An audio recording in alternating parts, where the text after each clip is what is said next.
नमो नमः। कैसे हैं आप सभी? आशा है कि बहुत ही अच्छी होंगे। आइए अब हम चलते हैं हमारी परीक्षा की ओर। समय बहुत कम है और कार्य बहुत ज़्यादा है, और उन कम समय में हम उसको सार्थक बनाने के लिए, जैसे कि बहुत बड़ा एक हिस्सा जैसे हमारे पाठ से होता है क्वेश्चन आंसर्स में, तो कहीं बहुत कुछ हिस्सा हमारे व्याकरण से भी होता है। कई बार आप लोग इसमें दिक्कत कर देते हैं कि छोटे छोटे नंबर पे ध्यान नहीं जाता है और वहीं से हमारा परसेंटेज हो जाता है कम। तो इसीलिए जो बड़ा पार्ट है वो तो हो ही जाएगा, बिल्कुल कर लेंगे हम, लेकिन अब हम चलते हैं छोटे पॉइंटों की तरफ, छोटे अंकों की तरफ, जहां से हमें इकट्ठा करना है अपना परसेंटेज। और वो कैसे हो सकता है? तो अब हम चलते हैं, जैसे कि हमारे व्याकरण के अंतर्गत जो 1 नंबर प्रश्न से लेकर 5 नंबर तक आते हैं, उनमें होते हैं प्रत्यय। बिल्कुल, जो कि कितने नंबर के आते हैं? 3 नंबर के। बहुत सही, 3 नंबर के प्रत्यय होते हैं। और वो प्रत्यय 3 नंबर के, 3 नंबर कितना होता है जी?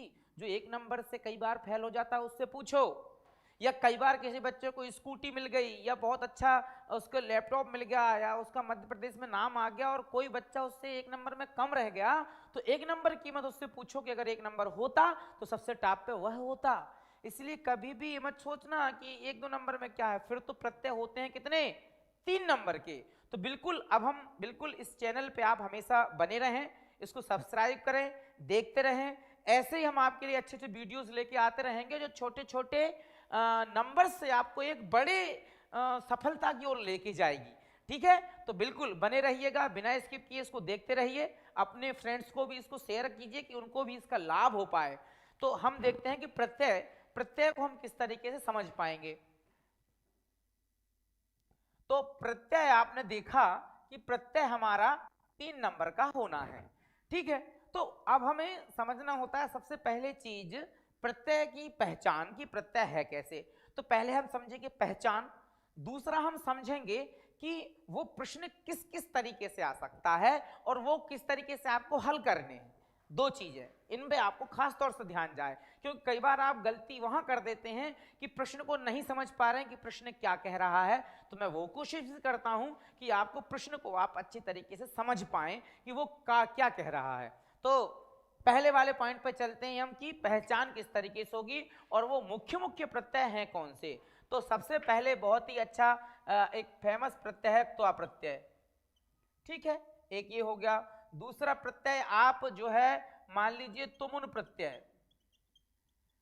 तीसरा अपन प्रत्यय मान लेते हैं, एक बहुत ही अच्छा पूछा जाता है टाप प्रत्यय को भी अभी ले लीजिए। और इसके बाद में प्रत्यय एक मतु प्रत्यय, इसके बाद में आप ले लीजिए शानच प्रत्यय, छठवें पे ले लीजिए आप क्षत्रिय प्रत्यय, सातवें पे ले लीजिए अक्तवतु प्रत्यय, है ना।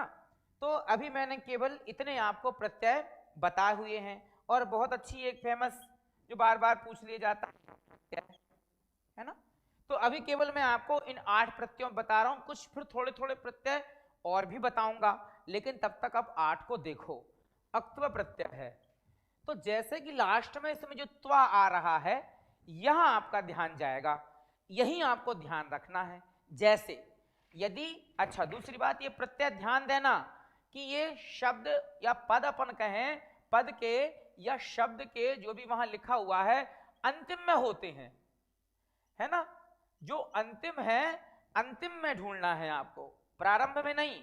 उपसर्ग होते हैं प्रारंभ में, वो भी मैं आपको बताऊंगा, ये आपको आखिर में देखना है। और ये जो प्रत्यय हैं वो किससे होते हैं? धातु से। किससे होते हैं? धातु से।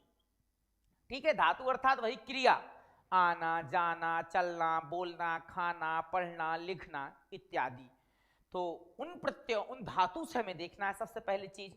जैसे गम धातु है, अब गम धातु में यदि अक्त्वा प्रत्यय हो जाएगा, है ना, तो अक्ता प्रत्यय गम धातु हो जाएगा गत्वा। तो देखो लास्ट में त्वा आया ना, बस यही देखना है आपको कि त्वा आ रहा है, गत्वा, है ना। अब जैसे हम अगर कह दें कोई जा रहा है ना, तो गत्वा, पढ़ रहा है तो पठित्वा, है ना, पठ धातु करेंगे तो पठित्वा, सो रहा है शयित्वा, लिख रहा है लिखित्वा, है ना। लिखित्वा, है ना। तो इस तरीके से ही लास्ट में सब में हमें त्वा मिलेगा। बदित्वा, पठित्वा, खादित्वा, लिखित्वा, चलित्वा, तो सब में ये जो त्वा आएगा, इसी त्वा से आपको पकड़ना है कि इनमें जो है त्वा प्रत्यय है, भले ही वहां कोई भी ऑप्शन है, कोई भी चीज रहे। अब दूसरा एक बात ध्यान दीजिएगा, मैं अभी ये बात कह देता हूं, इस पे आप लोग जान जाते हैं कि चलिए हम से पकड़ तो लेंगे, लेकिन यदि कई बार ये पूछ दिया आपके पेपर में कि अक्त्वा प्रत्ययस्य उदाहरणम अस्ति, जो कि आता है एक पदेन उत्तरम लिखत, उसमें आपको एक पद में उत्तर लिखना होता है। कई जगह आपको ऑप्शन मिल जाएगा, है ना, विकल्प में दिख जाएगा, जोड़ी में दिख जाएगा। जब नहीं दिखेगा उस स्थिति में हमें वो याद होना चाहिए, ठीक है। तो आप अक्त्वा प्रत्यय से 4 से 5 आप जरूर से जरूर शब्द वो पद याद कर लें, या आप इन्हीं को देख लें कि गत्वा, पठित्वा, लिखित्वा, है ना। तो इनको आप याद करके आगे अक्त्वा प्रत्यय से एकम उदाहरणम लिखत, तो आप गत्वा लिख पाएं, या पठित्वा लिख पाएं, लिखित्वा लिख पाएं, बदित्वा लिख पाएं, इसी प्रकार का कोई भी। तो यहाँ ये बहुत आवश्यक है कि इन प्रत्ययों में से आप सबका उदाहरण आप एक आपको होना चाहिए, और ये बहुत ही इजी है, बहुत सरल है, बस ध्यान से देखते रहिए। एक चीज यह हो गई। हम चलते तुमुन प्रत्यय पे, तो तुमुन प्रत्यय को हम देखते हैं। तो तुमुन प्रत्यय जैसे कि अपने प्रत्यय से ही बता रहा है तुमुन, तो इसमें जब भी प्रत्यय आता है तो तुम करके आता है, ठीक है। ये लास्ट का हट जाएगा, समझ लो, केवल तुम बचता है। जैसे गंतुम, है ना, तो तुम आया ना लास्ट में।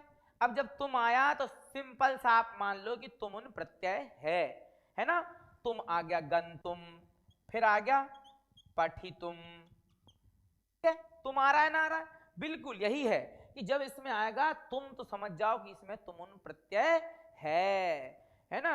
गंतुम, लिखितुम, है ना, पठितुम, वदितुम, तो जब भी तुम आएगा बस सिंपल सा आप कोई भी आप उदाहरण कितने भी लीजिए, तुम करके आएगा, और 2 से 3 आपको ये धातु से तुमुन प्रत्यय याद रख लेना कि तुम होता है तो केवल तुमुन प्रत्यय है, लास्ट का ऊ न हटा दो, तुमुन है तो तुम केवल बचेगा, तो तुमुन प्रत्यय होगा। ये भी एकदम सरल है, बिल्कुल कोई भी कठिनाई इसमें नहीं होनी है। अब आगे हम देखते हैं टाप प्रत्यय। ये एक बिल्कुल महत्वपूर्ण प्रत्यय, बल्कि इसको मैंने बीच में रखा हुआ है, ये स्त्रीलिंग शब्द बनाने के लिए काम में आता है, बल्कि इसका यहाँ नंबर नहीं था, लेकिन यहाँ इसलिए बता दिया कि कई बार इसमें बच्चे आप लोग गड़बड़ हो जाते हो। तो ध्यान से समझो, जब कोई शब्द को सामान्य रूप से स्त्रीलिंग बनाना होता है, स्त्रीलिंग के बहुत प्रत्यय भी हैं, गीप है, गीस है, गीन है, इन सब पे हम नहीं जाते हैं, हमको सिंपल सा टाप प्रत्यय देखना है। जैसे मैं आपको बता दूं, बालक शब्द है, बालक शब्द से जब हम उसको स्त्रीलिंग बनाना होगा, बालिका करना होगा, तो इसमें लगता है कौन प्रत्यय, ठीक है। अगर हमको बाल शब्द से है टाप प्रत्यय करना होगा, बाला बनाना होगा, तो टाप प्रत्यय होगा तो बनेगा बाल, है ना।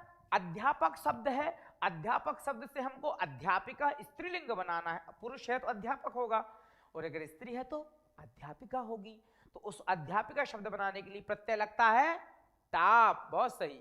उसी प्रकार से आपके प्राचार्य हैं, प्राचार्य हैं पुरुष हैं, अगर स्त्रीलिंग शब्द प्राचार्या करना होगा, जो स्त्रीलिंग को कहा जाता है, उसमें टाप प्रत्यय लगेगा। तो इसी हिसाब से जब भी यदि आपको आ जाए कि बालिका इत्यस्मिन् पदे प्रत्ययः अस्ति, कि बालिका में कौन सा प्रत्यय, तो आपको लगाना है टाप, या टाप प्रत्ययस्य एकम उदाहरणम लिखत, टाप प्रत्यय का एक उदाहरण लिखिए। तो आप लास्ट में बड़ा आ लगा करके लिख सकते हैं सामान्य से, जैसे अध्यापिका, प्राचार्या, बालिका, बाला, है ना, बहुत सारे हैं, लेकिन इनमें शिक्षक है तो शिक्षिका। तो ये आप टाप प्रत्यय को समझ लें कि इससे होता है, कई बार बच्चे क्या करते हैं कि बाल शब्द से यदि टाप प्रत्यय है तो वो जैसे सामान्य प्रत्ययों में होता है कि पता चला कि उन्हें टा ही लगा दिया या पा बच के छोड़ा। ध्यान रखना इसमें से केवल क्या होता है, बड़ा आ अवशेष रहता है, बड़ा आ बचता है, और ये बड़ा आ इस तरफ वाले शब्द में मिल जाता है, बड़ा हो जाता है ना। तो जैसे भी कोई भी है तो वो शब्द यहाँ दीर्घ हो जाएंगे, तो यहाँ बाला हो गया, है ना, अध्यापिका हो गया, शिक्षिका हो गया, प्राचार्या हो गया। तो इसी प्रकार से टा प्रत्यय को जरूर एक बार ध्यान में रखिएगा कि टा प्रत्यय जो है वो स्त्रीलिंग प्रत्यय है और पुल्लिंग शब्द को स्त्रीलिंग शब्द बनाने में काम आता है। बहुत सही, ठीक है। तो ये मैंने प्रत्यय ये बताया। अब ध्यान से दो, अब आया मतु प्रत्यय। अच्छा, मतु प्रत्यय के साथ में मैं कवर कर लेता हूं 7वें नंबर का प्रत्यय, ठीक, क्योंकि ये दोनों प्रत्यय की पहचान एक जैसी है, बिल्कुल सही। इनमें यदि आप नहीं समझेंगे तो दोनों प्रत्यय में आप गड़बड़ कर देंगे, है ना। तो यहां बहुत ध्यान से समझिएगा। कई बार ये जहां पर कंफ्यूजन होता है वो आपसे पूछ लिए जाते हैं, खास तौर से 10th क्लास है तो बच्चे जब फाइटिंग कर रहे हैं, यहाँ पे लिखना है, अपना अच्छा परसेंटेज बनाना है, तो ऐसे एक दो आपको प्रश्न दे दी जाएंगे जिसमें आप भटक जाएं, जो आपकी पहचान है वो गड़बड़ हो जाए। तो उसके लिए मैं आपको जैसे बताता हूं कि जो आपका अक्तवतु प्रत्यय है जो 7वें नंबर पे मैंने लिखा हुआ है। अब जैसे इसकी यदि हम पहचान और उदाहरण की तरफ जाएंगे तो उसका उदाहरण मैं मानूं जैसे गतवान, है ना, पठितवान,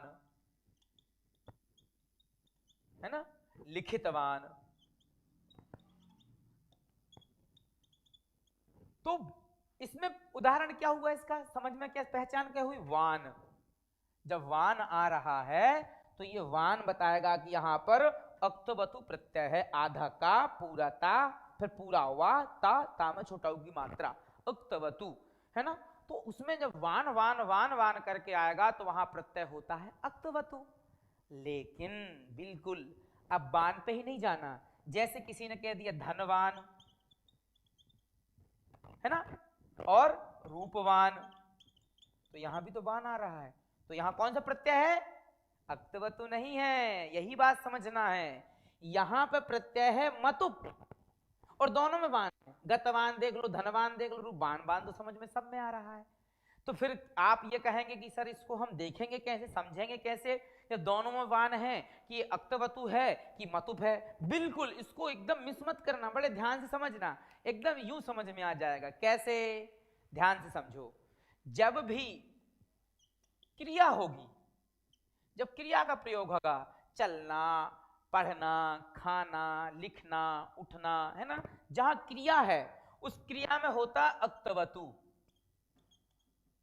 क्रिया से होता है कौन सा प्रत्यय, अक्तवतु। और जब किसी की गुण की चर्चा हो रही हो, गुण हो रहा हो कि वह धनवान है, बहुत रूपवान है अर्थात सुंदर है, बहुत शक्तिमान है ना, तो जब वान यहां पर किसी के गुण की विशेष की चर्चा हो रही हो, रूपवान कोई क्रिया थोड़ी है, धनवान कोई क्रिया थोड़ी है, उसकी विशेषता है ना, या उसका ये गुण है। तो जब भी गुण हो रहा हो तो वहां पे होता है मतु प्रत्यय। बस यही दो प्रत्यय को आप समझ लेना। गतवान से आप समझ ही रहे हैं कि गम धातु है, गतवान मतलब जाता हुआ, या पठितवान, तो ये सब वान जब आ रहे हैं तो ये समझ लेने की क्रियाओं से हैं, और क्रियाओं से हैं तो होता है अक्तवतु क्रिया से, और यदि गुण दिख रहा है तो होता है उसमें कौन सा प्रत्यय, मतु प्रत्यय। Very good. तो ये बहुत ही इजी है, बहुत ही आसान है, बिल्कुल इसको ध्यान से समझना। एक दो बार इसको थोड़ा सा पीछे करके फिर देखना, बहुत अच्छे से ये चीज आपको समझ में आएगी। अब इसके बाद में हम चलते हैं क्षत्रिय और शानच प्रत्यय पे। अब देखिए आप, ये प्रत्यय भी बड़े ही सरल हैं तो अच्छे समझ में आएंगे। तो पहले मैं आपको बताता हूं क्षत्रिय प्रत्यय। क्षत्रिय प्रत्यय में कुछ नहीं होता है, जैसे गम धातु है तो हो जाएगा गतः, लास्ट में इसमें विसर्ग आ जाती है ना, विसर्ग अन्य प्रत्यय में भी आती है लेकिन वो प्रत्यय प्रायः नहीं पूछे जाते हैं। गतः, है ना, पठ धातु से है पठितः, लिख धातु से है लिखितः, खाद धातु से है खादितः, है ना। तो ये तह तह तह करके आता है, पठितः, लिखितः, गतः, वदितः, है ना। तो ये जब आएगा तो इसमें समझ लेना कौन सा प्रत्यय है, ठीक। तो क्षत्रिय प्रत्यय में बिल्कुल सामने आप समझना कि इसमें लगी होती है। तो इससे क्लियर हो जाएगा आपको कि इसमें क्षत्रि प्रत्यय है। शानज प्रत्यय बहुत जल्दी नहीं पूछा जाता है, लेकिन फिर भी हमको समझना एक बार जरूरी है कि शानज प्रत्यय में क्या होता है। तो शानज प्रत्यय में जैसे याचमानः, सॉरी याचमानः, तो इसमें मानः मानः करके आता है, या यजमानः, है ना। तो ये मानः जा करके आता है, वहां पर होता है शानज प्रत्यय। ठीक है, शानज प्रत्यय में मानः लास्ट में आता है, याचमानः है या यजमानः इत्यादि, पचमानः, इस तरीके से करके जब मानः मानः करके आ जाएगा तो आपको समझ लेना है कि यहाँ पर शानज प्रत्यय है। वेरी गुड, तो हमारे सब क्लियर हो गए। आखिरी कहीं का भी प्रत्यय बचा हुआ है लेप प्रत्यय। तो लेप प्रत्यय तो और ही सरल है ना, बिल्कुल सरल है। क्यों सरल है कि लेप प्रत्यय बिना उपसर्ग इत्यादि के नहीं होता है, अव्यय स्वरूप उपसर्ग उसमें लगे होते हैं तब जाके होता है। और लास्ट में लेप से हमें समझ में आ ही रहा है कि या, लेप में या विशेष रूप से दिख रहा है। तो बिल्कुल इसमें ये जो समझो ध्यान से, ये जो लेप प्रत्यय है, इस लेप प्रत्यय में प्रारंभ में, है ना, मतलब शुरू में, इसमें उपसर्ग या अव्यय वगैरह समझ लो, जो आप जिससे समझ में आया वो होता है। और अंतिम में, है ना, अंतिम में क्या होता है, अंतिम में होता है या, ये अक्षर या, जैसे विलोक्य।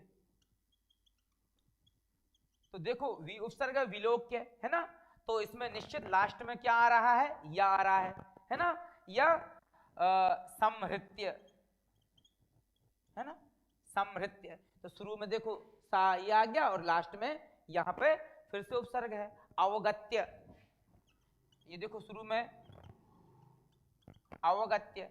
तो बिल्कुल आपको इसमें बिल्कुल बहुत ही इजी है, बहुत ही सरल है। आप इसमें आराम से देख लेंगे, उपसर्ग लगा हुआ है लास्ट में, फिर इसमें या आया है, तो आप इस तरीके से शुरू में देख लेंगे कि धातु नहीं रहेगी, प्रारंभ में होगा ये उपसर्ग इत्यादि, लास्ट में हो जाएगा या, है ना। तो इस तरीके से ढेरों उदाहरण होंगे। तो ये बिल्कुल प्रायः बहुत फेमस है, पूछ लिया जाएगा। और पूछने के साथ साथ आपको याद रहे, इनकी पहचान भी आपको याद रहे। इतने ही प्रत्यय और भी अगर महत्वपूर्ण होंगे तो मैं आपको, ज्यादा बड़ी वीडियो ना हो, थोड़ा सा विषय और आपको आगे बताना है, बिल्कुल 2 मिनट के लिए ध्यान दीजिए कि प्रश्न किस तरीके से आ सकते हैं। आपको मैं संक्षेप में 2 से 3 प्रश्न के प्रकार भी बता देता हूं।